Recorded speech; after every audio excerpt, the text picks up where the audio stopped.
আসসালামু আলাইকুম। অনেকদিন পর্যন্ত আমরা আমাদের ইনকিউবেটর মেশিনে কোনো ডিম দেই না বা বাচ্চা তেমন একটা ফুটাচ্ছে না। এটার কারণ হচ্ছে কয়েকদিন পরে যেহেতু কুরবানি, আমাদের গরুর খামার নিয়ে আমরা অনেক বেশি ব্যস্ত থাকার কারণে আমাদের আর এই বাচ্চা ফোটানো হচ্ছে না। কিন্তু অনেক বেশি চাহিদা থাকার কারণে আজকে আমাদেরকে অনেকগুলি ডিম একসাথে বসাতে হবে আমাদের মেশিনের মধ্যে, যাতে করে এটার থেকে বাচ্চা উৎপাদন করে সেই চাহিদা আমরা পূরণ করতে পারি। তো আলহামদুলিল্লাহ আমরা আমাদের খামার থেকে ডিমগুলি বের করে নিচ্ছিলাম এবং এই ডিমগুলি বাহিরে বসে তারপর আমরা আমাদের যে ডিমের খাঁচাগুলি আছে এটার মধ্যে সাজিয়ে তারপর ইনকিউবেটর মেশিনের মধ্যে দিয়ে দেবো ইনশাআল্লাহ। ডিমের পরিমাণ যেহেতু অনেক বেশি, সে কারণেই আমরা এই ডিমগুলিকে বাহিরে বসে তারপর খাঁচার মধ্যে সাজাচ্ছিলাম। একটা বিষয় এখানে আপনাদেরকে বলে রাখি, সেটা হচ্ছে ডিম থেকে বাচ্চা ফোটানোর জন্য আপনারা যে ডিমগুলি সংগ্রহ করবেন সেই ডিমগুলি যেন অনেক বেশি পুরাতন না হয়, অর্থাৎ অনেক দিন আগের ডিম যেন না হয়, কারণ এই গরমের দিনে যদি অনেক দিন আগের ডিম আপনি বসান সেক্ষেত্রে না ফোটার সম্ভাবনাই বেশি থাকে। তো আগেই আপনাদেরকে একটা বিষয় বলে নেই, সেটা হচ্ছে কি কি ডিম আমরা আজকে দিচ্ছি। তো প্রথমেই আমরা দিচ্ছি হচ্ছে কোয়েল পাখির ডিম। কোয়েল পাখির ডিমের পরে আমরা দিব ফাউমি মুরগির ডিম, এর পাশাপাশি দিব টাইগার মুরগির ডিম, এর পাশাপাশি দিব আমরা হচ্ছে কিং কোয়েলের ডিম, এর পাশাপাশি আমরা দিব হচ্ছে হাঁসের ডিম, দুই রকমের হাঁসের ডিম,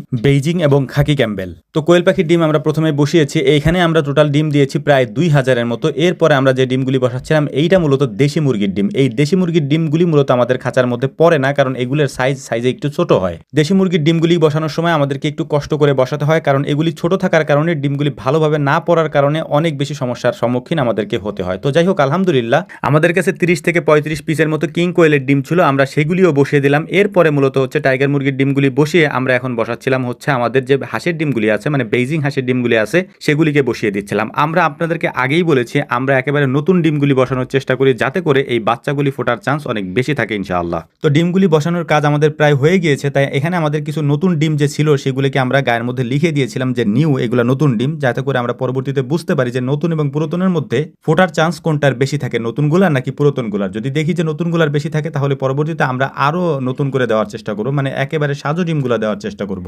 ডিমগুলি বসানোর পর আমরা তারিখগুলি লিখে রাখতেছিলাম। এটার কারণ হচ্ছে সব ডিম এক সময় ফুটবে না, এক এক তারিখে এক এক ধরনের ডিম ফুটবে। অর্থাৎ কোয়েল পাখির ডিম ফুটবে 17 দিনে, মুরগির ডিম ফুটবে 21 দিনে, হাঁসের ডিম ফুটবে 27 দিনে অথবা 28 দিনে।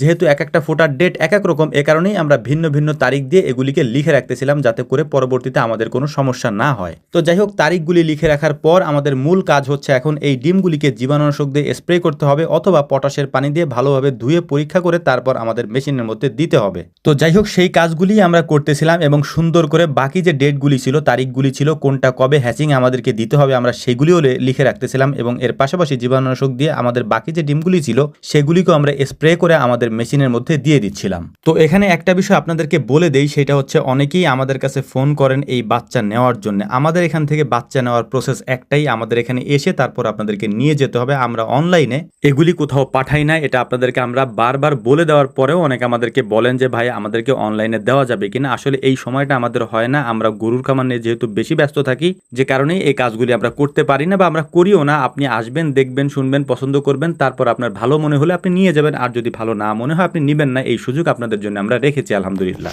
ডিমগুলি বসানোর পরে অনেক ডিম আমাদের এখানে থেকে যায়, যেগুলি আমরা বুঝতে পারি যে এই ডিমগুলি ফুটবে না, এই কারণেই মূলত এই ডিমগুলিকে আমরা এর পরবর্তীতে এখানেই সিদ্ধ করে খেয়ে ফেলি, অথবা কেউ চাইলে এগুলিকে বাড়িতে নিয়ে যায়। তো যাই হোক, আমাদের জন্য দোয়া করবেন, আল্লাহ তাআলা যেন আমাদের ব্যবসায় বারাকা দান করেন। আসসালামু আলাইকুম রহমতুল্লাহ।